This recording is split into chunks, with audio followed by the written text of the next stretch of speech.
ตอนนี้ ลากกระเป๋า2 กิโลเนาะตอนนี้ย่างไปหน้าโรงเรียนเนาะเพื่อไปท่าขึ้นรถเมล์กูซื้อยังไง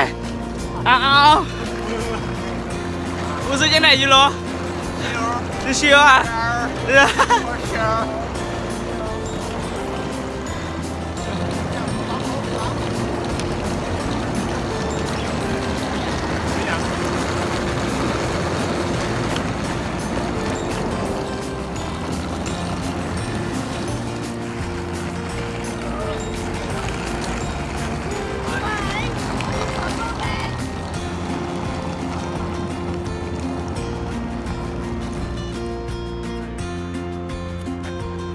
ตอนนี้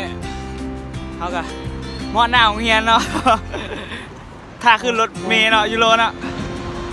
ถ้าขึ้นรถเมล์เดี๋ยวต่อคิวกันเดี๋ยวถึงรัดคิวต่อคิวกัน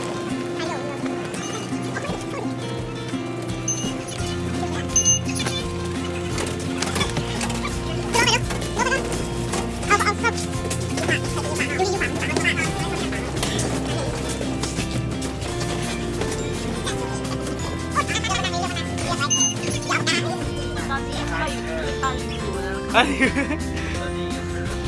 คือรถเมล์แล้วเนาะ นอกนั้นแคมป์เป็น AC นะครับก็เดินทางของเรานั่นเอง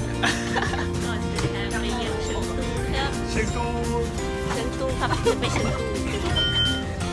ก็จะจากเชียงตูแล้วก็จะไปเวียงจันทร์นั่นเองครับซึ่งเป็นที่เกิดของเราเองแต่เราไม่พูดลาวครับเราพูดไทย ไฟดับนี่บอกไฟดับ ดีป่ะ นี่ไฟน้อยไฟมา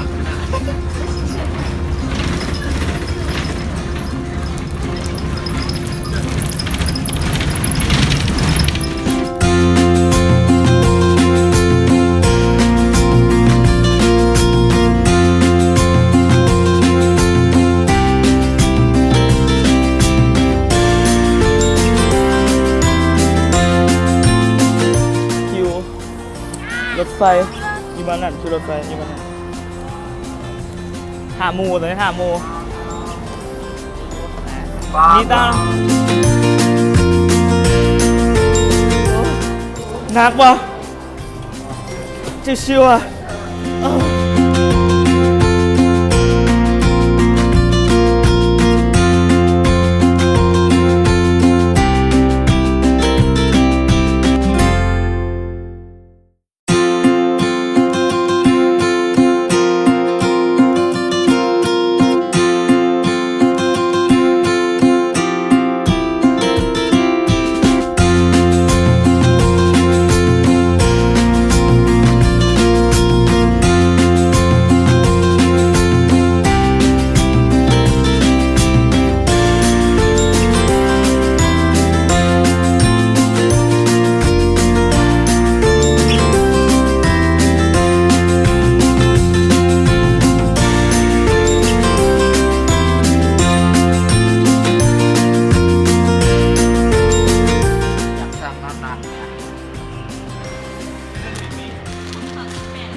นั่งท่า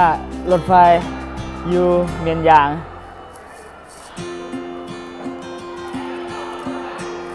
ต้องรู้สึกยังไง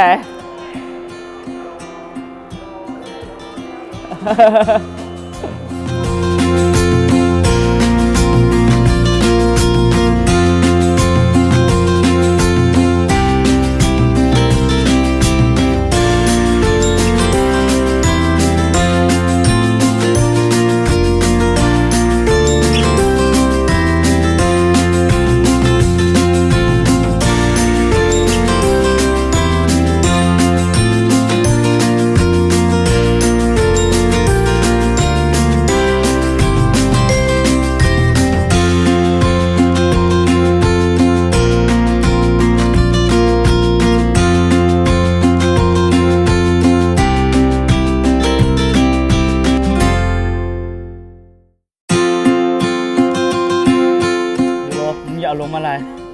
กระเป๋ากูใหญ่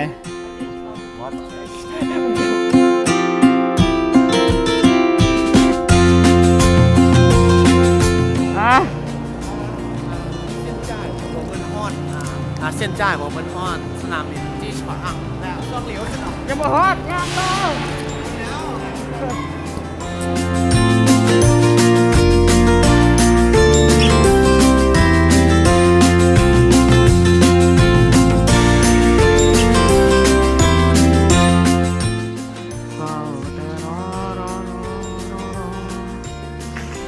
5 ชั่วโมง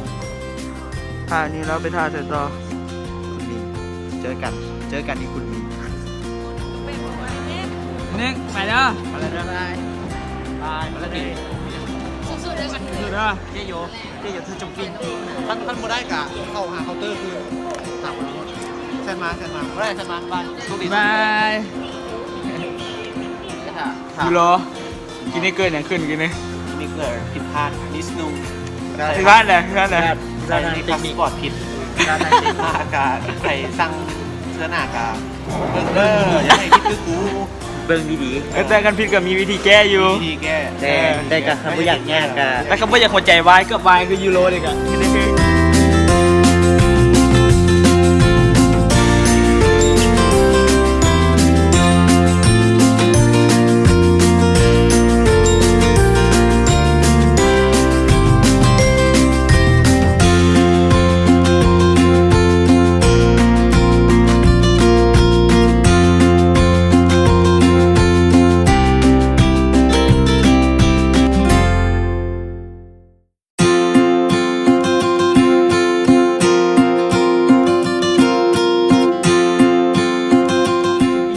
หัดเข็มขัดก่อนครับก่อนอื่นครับ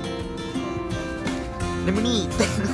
ต้องเซ็นไฟเยอะก็จะมา จ่ายบอกเหมือนอยู่ถึงหมดแล้ว บอกมันจ่ายฟรีจีเหรอ บ๊ายบาย บ๊ายบาย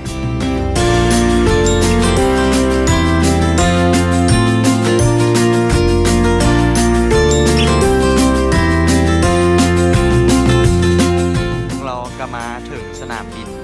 คุณหมิงเนาะนี่คือการผจญภัยที่บรินอน เราจะรอถ่ายอีก 8 ชั่วโมง หรือว่าเขาจะอาจจะหนาวน้ำนอนหนาวน้ำได้ในมื้อนี้ก็เลยถ้ายนต์จนฮอด8 โมงกะโบมีอย่างไร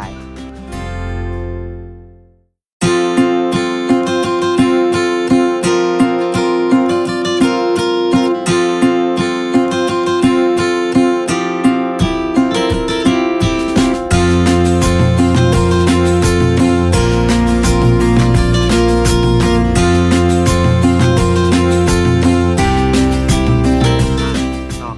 เดี๋ยวนี้แมนแจ้งปีนอย่างกวดทุนกวดคอ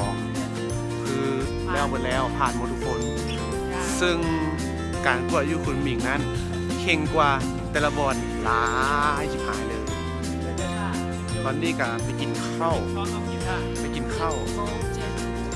แล้วก็ท่าขึ้นยนต์8 โมง 45 9 โมงซาวฮอดเบียง 9 โมงลาว 45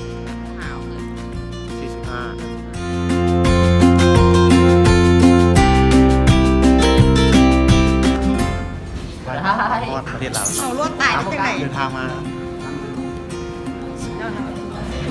ย่างมาเรา